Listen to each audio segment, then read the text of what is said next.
ও বান্দা, তোর এত টেনশন কিসের রে?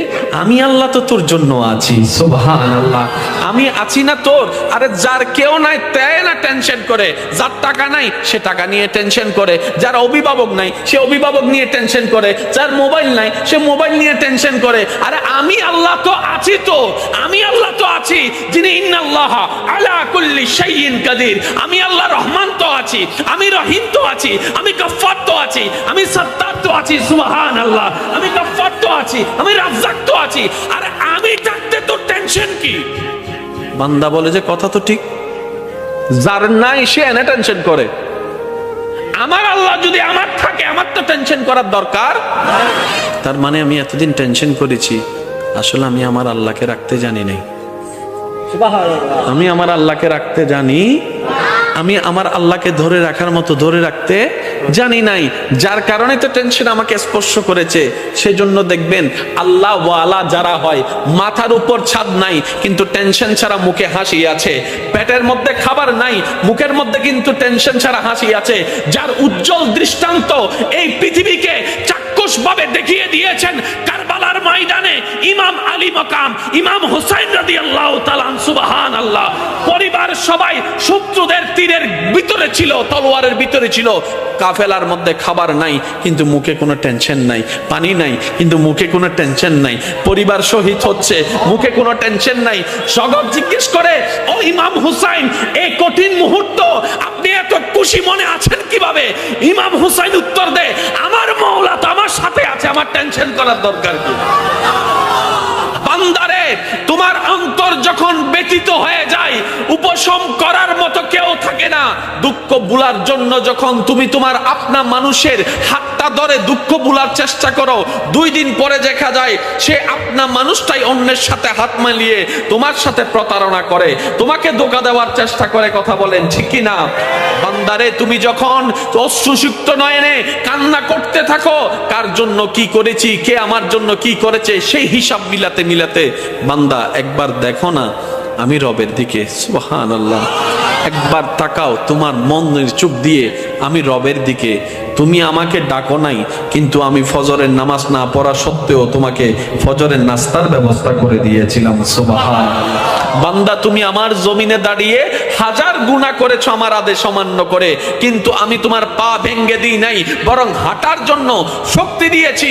বান্দারে, তোমার প্রতিটা মুহূর্তে কেউ তোমার খেয়াল রাখে নাই, আমি রহমানের রহমত তোমার খেয়াল রেখেছে। সুবহানাল্লাহ, বান্দারে, তুমি যখন ব্যথিত হৃদয় নিয়ে রাতের অন্ধকারে রুমের মধ্যে কান্না করো যে কেউ নাই আমার পাশে, তখন আমি রব ডাক দিয়ে বলি, ইন্নাল্লাহ মা'না, আমি রব তোর সাথেই আছি। বলেন সুবহান। ফাযকুরুনি, তুই বান্দা আমাকে ডাকতে দেরি, আযকুরুকুম, সারা দিতে আমার দেরি হবে না। ফাযকুরুনি, বান্দা তুই আমাকে স্মরণ করতে দেরি, আযকুরুকুম, তোকে স্মরণ করতে আমার দেরি হবে না। এক কথায় ফাযকুরুনি, বান্দা অভাবে পড়ে তুই আমাকে স্মরণ কর, আযকুরুকুম, অভাব থেকে মুক্তি করার মাধ্যমে আমি তোকে স্মরণ করব। সুবহানাল্লাহ, ফাযকুরুনি, বান্দা বিপদে পড়ে তুই আমাকে স্মরণ কর, আযকুরুকুম, বিপদ থেকে উদ্ধার করে মাধ্যমে আমি তোকে স্মরণ করব। ফাযকুরুনি, অসুস্থ হয়ে তুই আমাকে স্মরণ কর, আযকুরুকুম, তোকে আমি নিরাময় দিয়ে স্মরণ করব। সুবহানাল্লাহ, ফাযকুরুনি, তুই ঋণে পড়ে আমাকে স্মরণ কর, আযকুরুকুম, আমি ঋণ মুক্তি দেওয়ার মাধ্যমে তোকে স্মরণ করব। ফাযকুরুনি, তুই পারিবারিক অশান্তির মাধ্যমে আমাকে স্মরণ কর, আযকুরুকুম, শান্তি দেওয়ার মাধ্যমে আমি তোকে স্মরণ করব।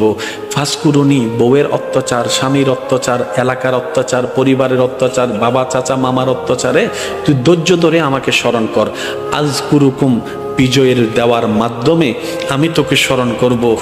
আপনাকে আমাকে রবের দিকে নিয়ে যায়, যে কষ্ট আপনাকে আমাকে নামাজের সিজদার দিকে নিয়ে যায়, যে যন্ত্রণা আপনাকে আমাকে তাহাজ্জুদ নামাজের দিকে নিয়ে যায়, যে দুঃখ কষ্ট যন্ত্রণা আমাদেরকে আল্লাহর সবরের দিকে নিয়ে যায়, সেই দুঃখ কষ্ট বাহ্যিকভাবে দুঃখের হলো, পরকালের চোখ দিয়ে তাকালে দেখবেন প্রত্যেকটা জায়গায় জায়গায় নিয়ামত আর নিয়ামত।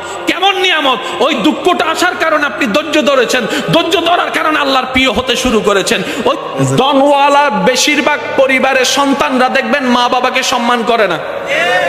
ধনওয়ালার বেশিরভাগ পরিবার, আমি সবার কথা বলছি না, বারবার বলছি, কিছু কিছু পরিবারকে দেখবেন আপনি যেখানে মেয়েরা কাপড়ে ঠিক থাকে না, সম্পর্কে ঠিক থাকে না,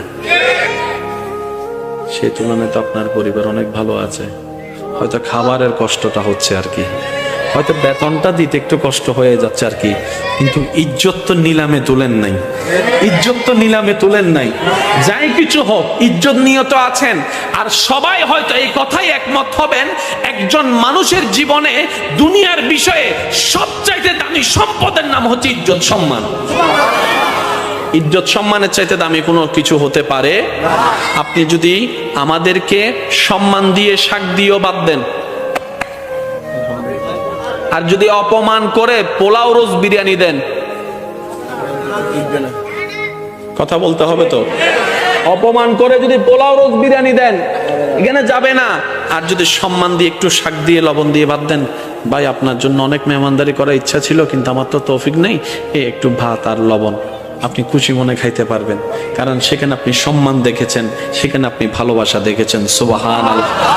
যাদের ধন বেশি ওনারা মনে করে, আমরা যারা ধন নাই তারা মনে করে কি আল্লাহ তাআলা খুশি হলে ধন দেয়, আল্লাহ খুশি হলে গাড়ি দেয়, আল্লাহ খুশি হলে বাড়ি দেয়, আল্লাহ খুশি হলে ব্যবসা দেয়, আল্লাহ খুশি হলে চাকরি দেয়, আল্লাহ খুশি হলে রাজত্ব দেয়, আল্লাহ খুশি হলে জায়গা দেয়। শ্রদ্ধার সাথে বলি, না রে না ভাই, আল্লাহ খুশি হলে রাজত্ব দেয় না। এরকম হলে তো ফেরাউনের উপর আল্লাহ খুশি, এটা প্রমাণ হয়ে যেত।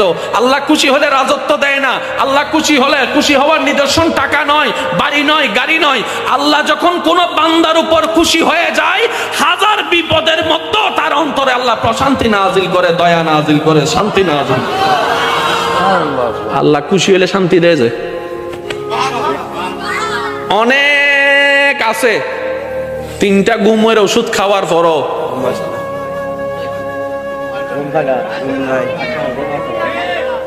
আরেকজন বাঙ্গা ঘরে থাকে, বাট্টা খাওয়ার পরে, নামাজ পড়ে বাট্টা খাওয়ার পরে যখন শুই, এবার বলেন সুখী কে, 10 তলা ওয়ালা নাকি বাঙ্গা ঘর ওয়ালা? আর একটু জোরে বলেন না।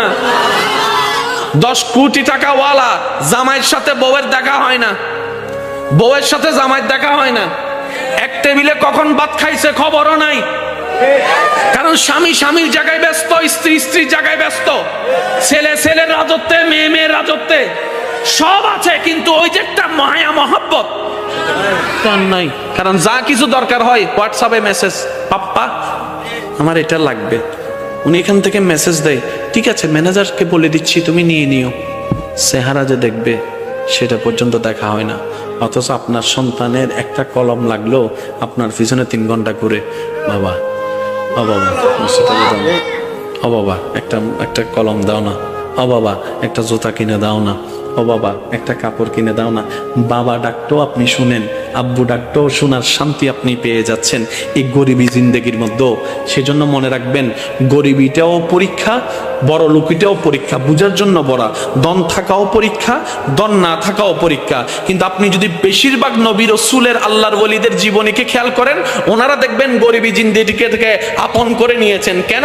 বলে যে কোটিপতি হয়েও পরীক্ষা, গরিব হয়েও পরীক্ষা, দুইটার মধ্যে পার্থক্য আছে। যদি আমি কোটিপতি হয়ে পরীক্ষা দিই আমার হিসাব লম্বা হয়ে যাবে, আর আমি যদি গরিব হয়ে পরীক্ষা দিই আল্লাহরে যাই বলবো আল্লাহ দাও নাই কিছু, পরীক্ষা দিব কি? ও নবী, আপনি যদি চান আমি উহুদ পাহাড়কে স্বর্ণের পাহাড় বানাই দিতে রাজি। নবী বলেছেন আল্লাহ এটা আপনার বড় দয়া, কিন্তু আমি নিব না। সুবহানাল্লাহ বলেন না। আল্লাহ বলে যে ও নবী আপনি যদি চান ডেইলি 4 বেলা জান্নাত থেকে খাবার আমি আল্লাহ পাঠাবো, এটা আমার জন্য কোনো ব্যাপারই না। নবী বলে যে আল্লাহ আমি, আপনি দয়া করেছেন, আমি খুশি হয়েছে, কিন্তু এটা আমি নিব না। এত কিছু থাকার পরও নবী বলতেছেন যার যা আছে নিয়ে আসো। জগৎ বলে যে কি রে, নবীর ভান্ডারে তো কমতি নাই, আল্লাহকে বললে তো সব পাঠাই দিচ্ছে। নবী বলে যে না, আল্লাহ দয়া করে দিয়েছেন সত্য, আমি একটু আমার সাহাবাদেরকে করার সুযোগ দিচ্ছি, ইসলামের জন্য ত্যাগ দেওয়ার সুযোগ দিচ্ছি। যেন তাদের সেই চরিত্রটা পরবর্তী উম্মতরা দেখে যেন বুঝতে পারে ইসলামের জন্য সাহাবায়ে কেরাম কতটুকু দেওয়ার চেষ্টা করেছেন, করার চেষ্টা করেছেন। সুবহানাল্লাহ।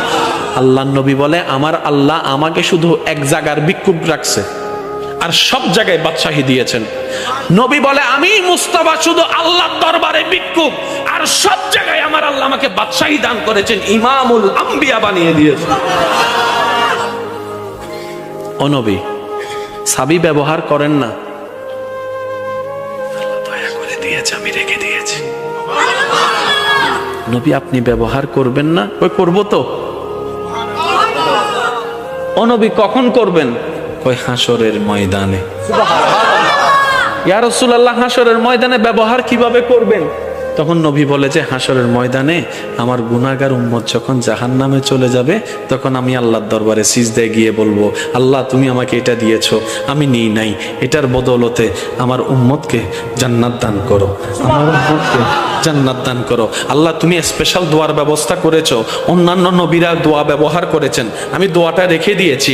হাসরের ময়দানে আমার গুনাহগার উম্মতকে জাহান্নামী থেকে জান্নাতে বানানোর জন্য। সুবহানাল্লাহ। আর একটু জোরে বলেন না সুবহানাল্লাহ। কি সৌভাগ্য আমাদের, ওই দয়াল নবীর উম্মতের খাতায় আপনি আমি নাম লেখাইতে পারছি। আজকে একটা কথা মনে রাখবেন, সারা পৃথিবীর সমস্ত জ্ঞানী ব্যক্তি 10,000 কোটি বছর ওয়াইজ করে বক্তব্য দিয়ে কিতাব লেখে যতটুক জ্ঞানের পাহাড় হবে, সমস্ত কিছু কোরআনে আল্লাহ তাআলা এক শব্দে শেষ করে দেন। আর একটু জোরে বলেন না। কোরআনের মুজিজাটাই ভিন্ন। 10,000 কোটি মানুষ 10,000 কোটি বছর ওয়াইজ করো, সে জ্ঞানের পাহাড় আনতে পারবে না। আল্লাহ এক শব্দে যেটা বুঝাই দিবে। আল্লাহ বলেছেন, ইন্না আতাইনা কাল কাউসার, ইন্না আতাইনা কাল কাউসার। তিনটা শব্দের ভিতরে শত শত বছর ওলামায়ে কেরামের জীবন পার হয়ে গিয়েছে। কেউ কিতাবের লিখনির মাধ্যমে, কেউ তাফসীরের মাধ্যমে, কেউ তাশরীহের মাধ্যমে, কেউ ওয়াইজের মাধ্যমে, কেউ বক্তব্যের মাধ্যমে, কেউ ক্লাসের মাধ্যমে শত শত বছর পার হওয়ার পরও আজকের ওলামায়ে কেরামকে জিজ্ঞেস করেন, হুজুর এবার আপনার সিদ্ধান্ত কি? ইন্না আতাইনা কাল কাউসারের কামা হক্কুহু মুকাম্মিল তাফসীর কি শেষ হয়েছে? হুজুর বলবে এখনো শেষ হয় নাই, কিয়ামত পর্যন্ত শেষই হবে না। বলেন সুবহানাল্লাহ। এটা হচ্ছে কোরআনের বড় সৌন্দর্যতা। সুবহানাল্লাহ। এই দেখেন, কষ্ট হচ্ছে না তো আপনাদের? প্রত্যেকটা বান্দার কাছে আল্লাহ পাক নামাজের হিসাব নিবে না? বলেন না, নিবেন না? রোজার হিসাব আল্লাহ তাআলা কিন্তু শুকরিয়ার হিসাবও নিবে। কি কি শুকরিয়া করছস বল। এবার চোখে দিয়েছেন কে? আল্লাহ। তো দেখতে পারাটা আল্লাহর রহমত, আল্লাহর নিয়ামত, তাহলে শুকরিয়া আদায় করতে হবে। ঠিক আছে? বলতে পারা আল্লাহর নিয়ামত, তাহলে শুকরিয়া করতে হবে। শুনতে পারা আল্লাহর নিয়ামত, এভরিথিং আল্লাহর নিয়ামত, শুকরিয়া করতে হবে। তাহলে এখন কি হবে জানেন? 24 ঘন্টা আমাদের কি করতে হবে? আল্লাহ, যতক্ষণ জাগ্রত থাকবো, চোখে দেখতেছি, আল্লাহ চোখের ফলক খুলছে, তোমার দয়া, আলহামদুলিল্লাহ। চোখ বন্ধ করছি, তোমার দয়া, আলহামদুলিল্লাহ। হাঁটতেছি, তোমার দয়া, আলহামদুলিল্লাহ। বসতেছি, তোমার দয়া, আলহামদুলিল্লাহ। খাইতেছি, তোমার দয়া, আলহামদুলিল্লাহ। বুক খেসতেছি, তোমার দয়া, আলহামদুলিল্লাহ। ফেটে গেছে, তোমার দয়া, আলহামদুলিল্লাহ। তো একটা বান্দা যদি 24 ঘন্টা শুধু আলহামদুলিল্লাহ বলার থাকে, সংসার করবে কখন? বুঝতে পারি না মনে কথা। সে ব্যবসা করবে কখন? সে চাকরি করবে কখন? সে কাস্টমারের সাথে যে কথা বলবে কখন? কারণ আল্লাহ পাক বলেছেন, ফাশকুরুলি, আমার শুকরিয়া করতে থাকো। ইসলাম কত চমৎকার দেখেন। এই 24টা ঘন্টার প্রত্যেকটা নিয়ামতের শুকরিয়া যদি আলাদা আলাদা ভাবে করতে হয়, 24 ঘন্টার প্রত্যেকটা সেকেন্ড শেষ হয়ে যাবে। ব্যবসা করা হবে, একটু জোরে বলতে হবে, চাকরি করা হবে, হাঁটা হবে, বসা হবে, বিবাহ করা হবে, সংসার করা হবে, ফ্লাইট চালানো হবে, কিচ্ছু করা যাবে না। তো নবী রাহমাতুল লিল আলামিন বলছেন, আল্লাহ 24 ঘন্টা যদি আমার উম্মত শুকরিয়া করতে থাকে, সে চাষ করবে কখন? বলেন না ভাইয়া, সে কাজ করবে কখন? কিন্তু তোমার শুকরিয়া না করলে তো হাসরের ময়দানে তুমি ধরবা। আল্লাহ একটু দয়া করো না, কোনো একটা সহজ রাস্তা করে দাও। আল্লাহ তাআলা বলেন, আপনার উম্মতকে বলেন 24 ঘন্টার প্রত্যেকটা সেকেন্ডে আমার শুকরিয়া করার দরকার নেই। আমি একটা শব্দ দান করলাম, এই শব্দটা তাকে পড়তে বলবেন, সে একটা শব্দ পড়বে, 24 ঘন্টার প্রত্যেকটা সেকেন্ডের শুকরিয়া আদায় করা হয়ে যাবে। আল্লাহ শব্দটা কি? আল্লাহ পাক বলেন আপনার উম্মতকে বলবেন তারা যেন আলহামদুলিল্লাহ বলে। এবার সবাই মিলে একটু বলেন তো আলহামদুলিল্লাহ। কয় সেকেন্ড লাগছে? জোরে বলেন না। অর্থটা কি? সমস্ত প্রশংসা তোমার। আলহামদুলিল্লাহ, তুমি আল্লাহ যা দিয়েছ সব নিয়ামতের প্রশংসা তোমার। এই আলহামদুলিল্লাহর ভিতর চোখ আছে না নাই? আমি বলতে যাব, আপনার একটু জোরে জোরে বলেন। চোখের দেখা আছে না নাই? কানের শোনা আছে না নাই? মুখের বলা আছে না নাই? জিহ্বার স্বাদ আছে না নাই? পেটের ক্ষুধা আছে না নাই? ক্ষুধা নিবারণ আছে না নাই? হাঁটাটা আছে, বসাটা আছে, শোয়াটা আছে, ব্যবসা আছে, চাকরি আছে, সন্তান আছে, স্ত্রী আছে, পুত্র আছে, মা আছে, বাবা আছে, সমস্ত নিয়ামত সেটার ভিতরে বলেছেন এক সেকেন্ড আলহামদুলিল্লাহ, আপনার আমলনামায় লেখা হচ্ছে হাজার হাজার কোটি গুণ সওয়াব। ইসলাম এত চমৎকার। তো অন্য সময় তো তেমন আসলে শুকরিয়ার সেক্টরটা তো আমরা আদায় করতে পারি না। অন্তত আসেন আজকের এই মাহফিল থেকে একবার আল্লাহকে খুশি করার জন্য শুকরিয়া করব আমরা সবাই, যে আমাদের কোনো আফসোস, একটু মন থেকে বলতে হবে, হ্যাঁ, আমাদের কোনো আফসোস জীবন নেই, আমাদের কোনো দুঃখ। আল্লাহ তুমি যা দিয়েছো, যা দাও নাই, সর্বাবস্থায় আজকের এই মাহফিল থেকে তোমার উপর কোনো রাগ অভিযোগ কিচ্ছু নাই।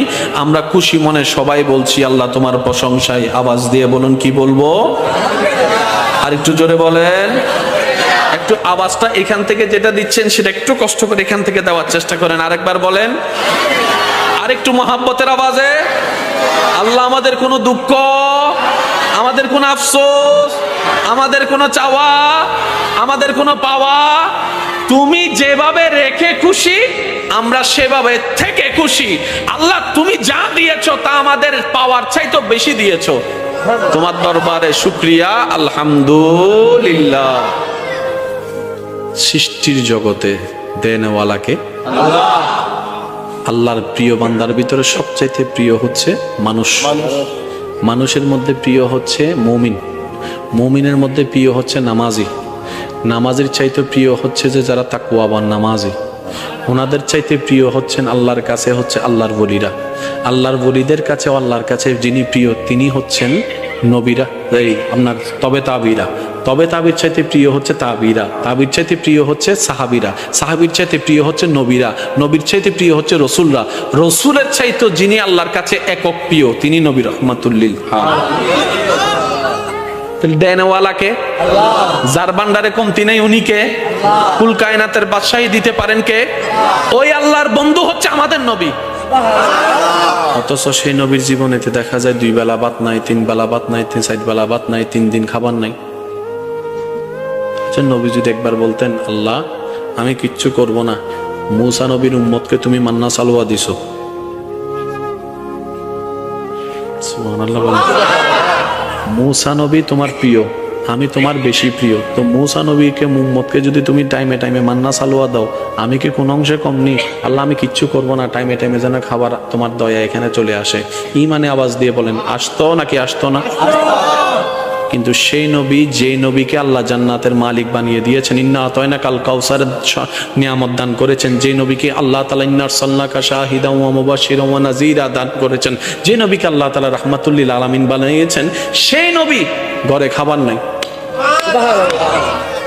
ইয়া রাসূলুল্লাহ আপনার ঘরে জিবরাইল আসে না? বলে যে আসে। তো টাইমে টাইমে খাবার তো চলে আসতে পারে। নবী বলে যে না আল্লাহ দিয়েছেন কিন্তু আমি নিব না। ইয়া রাসূলুল্লাহ কেন? বলে যে আমার গরিব উম্মতরা যখন শুনবে আল্লাহর হাবিব হয়েও আমি নবী রাহমাতুল লিল আলামিন খাবার কষ্ট করেছি, পরিবারের কষ্ট করেছি, টাকার কষ্ট করেছি, শরীরের কষ্ট করেছি, এলাকার কষ্ট সহ্য করেছি, আল্লাহকে খুশি করার জন্য আমার উম্মতরা সেটা থেকে উৎসাহিত হবে। বলেন সুবহানাল্লাহ। এবার আপনার ঘরে যেদিন খাবার থাকবে না, আপনি বলবেন যে আল্লাহ তোমার দরবারে শুকরিয়া, আমার নবীর ঘরে খাবার ছিল না, সে মুহূর্ত কেমন ছিল আমি জানি না, কিন্তু আজকে খাবার না থাকার কারণে আমি সেটা বুঝতে পারতেছি। এবার বলেন, আল্লাহ নবীকে চাবি দিছে কি দেয় নাই? কিন্তু নবী চাবি ব্যবহার করেন না। একটু জোরে বলেন, নবী চাবি ব্যবহার করেন না। আল্লাহ জিজ্ঞেস করে, হাবিব আপনাকে আমি দিছি না, ব্যবহার করেন না। আমি বলবো আস্তে, আপনারা বলেন জোরে। ভীষণের আওয়াজে নুনি। আল্লাহ বলে যে আমি দিছি তো, নবী বলে যে আল্লাহ আমি আপনার দয়াটা নিছি তো ব্যবহার করেন না। যুদ্ধের ময়দানে গেছে, এখন আপনারা শুধু বললে মিল পাবেন। নবীজি বলছেন যার যা আছে নিয়ে আসো, যার যা আছে। আপনজন এক একজনের মতো করে আনতেছেন। সিদ্দিক আকবর আনতে আনতে সাই পর্যন্ত নিয়ে আসছে। আচ্ছা, চাইতেছে কে? চাইতেছে কে? যার ভান্ডারে কোনো কমতি আল্লাহ রাখেই নাই। বুঝাতে পারতেছি না। যার নাই সে না চাইবে। আল্লাহ তো নবীকে ভান্ডারে চাবি দিয়ে দিছে।